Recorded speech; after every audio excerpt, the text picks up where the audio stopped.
الحمد لله الذي له ملك السماوات والأرض ولم يتخذ ولدا ولم يكن له شريك في الملك وخلق كل شيء فقدره تقديرا أحمده سبحانه وتعالى وأشكره أتقن كل شيء صنعا وتدبيرا وأستعينه وأستهديه وأستغفره وكفى بربك هاديا ونصيرا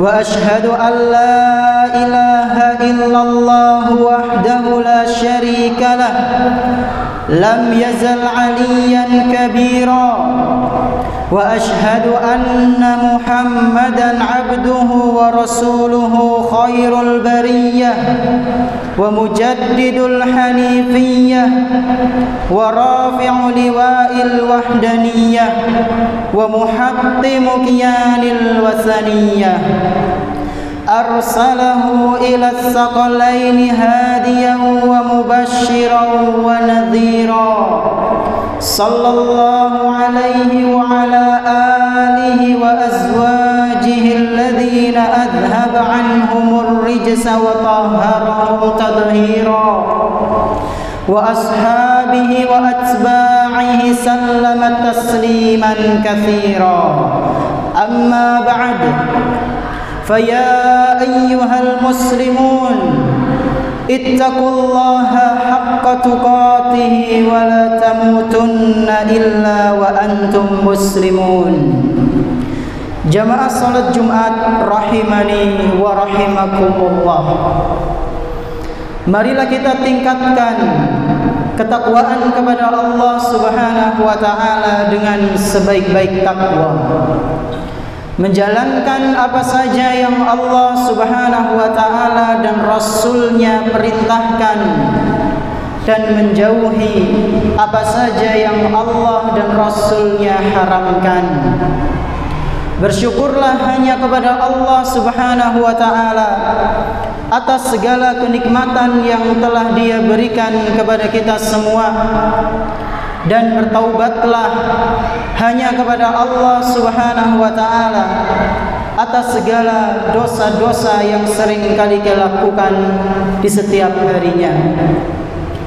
Salawat dan salam semoga senantiasa tercurah limpahkan kepada Nabi kita yang tercinta, Nabi Muhammad sallallahu alaihi wasallam, beserta para keluarganya, para sahabatnya dan umatnya yang senantiasa mengikuti sunnah-sunnah beliau hingga hari akhir nanti. Ma'asyiral muslimin rahimani wa rahimakumullah. Ketika Nabi sallallahu alaihi wasallam mendengar sebuah kabar bahwa pamannya yang tercinta, yaitu Abu Thalib, sedang dalam keadaan sakaratul maut, maka beliau pun bergegas untuk menjenguknya. Beliau sallallahu alaihi wasallam begitu sangat ingin ucapan terakhir yang keluar dari lisan pamannya adalah kalimat la ilaha illallah. Sembari berharap dengan kalimat tersebut beliau dan pamannya bisa kembali berjumpa kelak di surganya Allah Azza wa Jalla. Setiba di kediaman Abu Thalib, ternyata di sana sudah ada dua gembong kafir Quraisy, yaitu Abu Jahal dan Abdullah bin Abi Umayyah. Tak menunggu waktu lama, Nabi sallallahu alaihi wasallam mengajak pamannya yang sudah berada di ujung kematian agar mau masuk ke dalam agama Islam. Ya ammi, qul la ilaha illallah kalimatan uhajju laka biha indallah. Rasulullah sallallahu alaihi wasallam mengajak pamannya yaitu Abu Thalib, "Wahai pamanku tersayang, ucapkanlah kalimat la ilaha illallah, sebuah kalimat yang dengannya aku bisa berhujjah untukmu, sebuah kalimat yang dengannya aku akan menolongmu, membelamu kelak di hadapan Allah Subhanahu wa taala." Ketika Abu Thalib hendak mengucapkan kalimat tauhid itu, maka Abu Jahal dan rekannya langsung segera menimpali mengingatkan Abu Thalib dengan agama nenek moyangnya. "Atarghabu an millati Abdul Muttalib?" Wahai Abu Thalib, apakah engkau sudah membenci ajaran nenek moyangmu? Apakah engkau sudah tidak senang dengan agamamu yang dahulu? Nabi SAW tidak menyerah. Beliau kembali membujuk Abu Thalib untuk mengucapkan kalimat la ilaha illallah, kalimat tauhid yang bisa menyelamatkan seorang hamba dari kekekalan di dalam neraka. Begitu pula dengan Abu Jahal. Ia terus mengajak Abu Thalib untuk tetap berada di atas agama nenek moyangnya yang selama ini ia anut bersama dengan rekan-rekannya.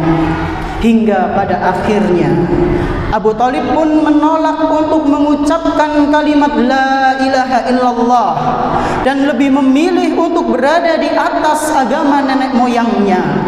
Dia pun meninggal dalam keadaan kafir, tidak beriman kepada Allah Azza wa Jalla.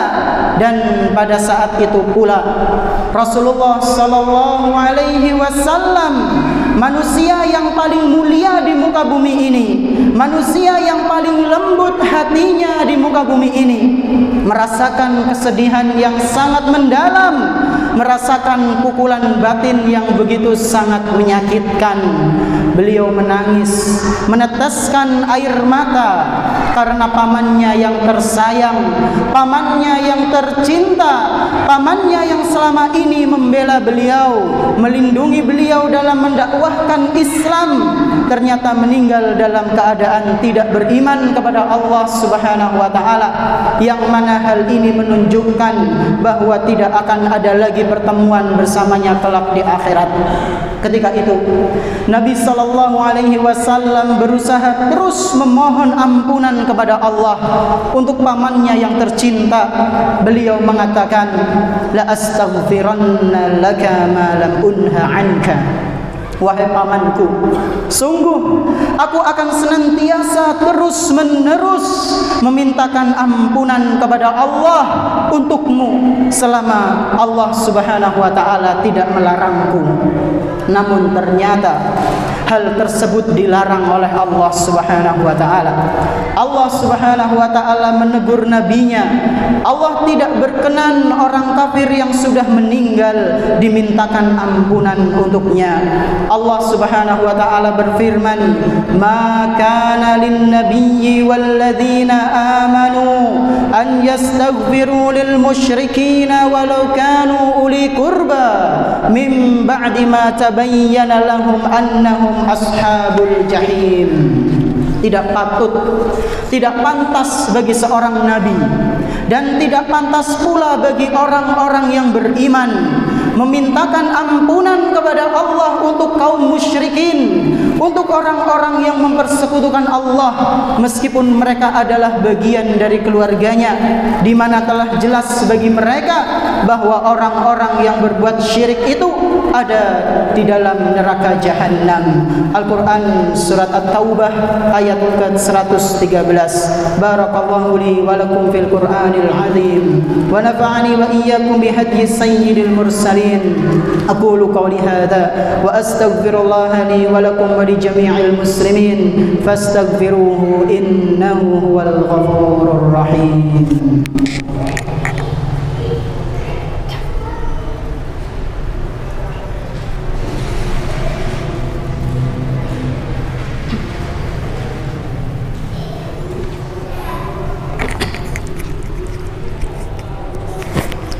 Alhamdulillah, wassalatu wassalamu ala rasulillah wa ala alihi wa ashabihi wa man tabi'ahum bi ihsanin ila yaumil qiyamah. Asyhadu an la ilaha illallah wahdahu la syarika lah wa asyhadu anna Muhammadan abduhu wa rasuluhu la nabiyya ba'dah. Jamaah rahimani wa rahimakumullah. Saat itu Rasulullah sallallahu alaihi wasallam bersedih atas kematian pamannya, dan kesedihan beliau semakin bertambah ketika ternyata Allah melarang beliau untuk mendoakan ampunan kepada orang-orang musyrik. Maka Allah Subhanahu wa taala pun menenangkan hati nabinya sallallahu alaihi wasallam. Allah mengabarkan bahwa hidayah itu bukan miliknya secara mutlak. Hidayah taufik itu hanyalah milik Allah Azza wa Jalla, dan dialah yang paling paham siapakah manusia yang berhak untuk mendapatkan hidayah. Allah Subhanahu wa taala berfirman, "Innaka la tahdi man ahbabta, walakinnallaha yahdi man yasha." Wahai Muhammad, sesungguhnya engkau tidak akan pernah bisa memberikan hidayah taufik kepada orang yang engkau cintai, akan tetapi Allah lah yang akan memberikan hidayah tersebut kepada siapa saja yang Dia kehendaki. Wa huwa a'lamu bil muhtadin, dan dialah yang paling tahu siapa orang-orang yang berhak untuk mendapatkan hidayah. Al-Quran surat Al-Qasas ayat ke-56. Jamaah rahimakumullah, setelah mendengar kisah di atas tadi, kita menjadi tahu bahwa hidayah taufik hanyalah milik Allah Subhanahu wa taala, yang mampu membuka hati seorang hamba untuk menerima kebenaran hanyalah Allah Subhanahu wa taala. Adapun kita sebagai manusia biasa hanya bisa mengajak, menasihati dan mendoakan saudara-saudara kita yang belum mendapatkan hidayatut taufik. Pelajaran lain yang bisa kita ambil dari kisah tadi, yaitu pentingnya mencari teman yang senantiasa mengajak pada ketaatan. Sosok teman yang selalu mengingatkan pada kebaikan, yang menggandeng kita menuju surga, bukan mereka yang menyeret kita ke dalam api neraka. Saudaraku rahimani wa rahimakumullah, lihatlah siapa yang akan mendampingi kita ketika sedang sakit nanti. Lihatlah siapa yang akan mentalkin kita ketika sakaratul maut tiba. Lihatlah siapa yang akan menyolati kita nanti ketika kematian itu tiba. Cerdaslah dalam memilih teman, karena agama seseorang dinilai dari teman dekatnya. Rasulullah sallallahu alaihi wasallam pernah mengingatkan, al-mar'u ala dini khalilih, falyanzur ahadukum man yukhalil. Agama seseorang itu selaras dengan agama teman dekatnya. Oleh karena itu, perhatikanlah kalian dalam berteman. Hadza wa sallu wa sallimu rahimakumullah ala khairil anam nabiyyina Muhammadin sallallahu alaihi wasallam, kama amarakum bidzalika rabbukum subhanahu wa ta'ala. Innallaha wa malaikatahu yusalluna 'alan nabi, ya ayyuhalladzina amanu sallu 'alaihi wa sallimu taslima. Allahumma salli 'ala Muhammad wa 'ala ali Muhammad kama sallaita 'ala Ibrahim wa 'ala ali Ibrahim innaka Hamidum Majid. Wa barik 'ala Muhammad wa 'ala ali Muhammad kama barakta 'ala Ibrahim wa 'ala ali Ibrahim innaka Hamidum Majid. اللهم اغفر للمؤمنين والمؤمنات الأحياء منهم والأموات إنك قريب سميع مجيب الدعوات يا رب العالمين. ربنا ظلمنا أنفسنا وإن لم تغفر لنا وترحمنا لنكونن من الخاسرين. ربنا لا تزغ قلوبنا بعد إذ هديتنا وهب لنا من لدنك رحمة إنك أنت الوهاب. ربنا آتنا في الدنيا حسنة وفي الآخرة حسنة وقنا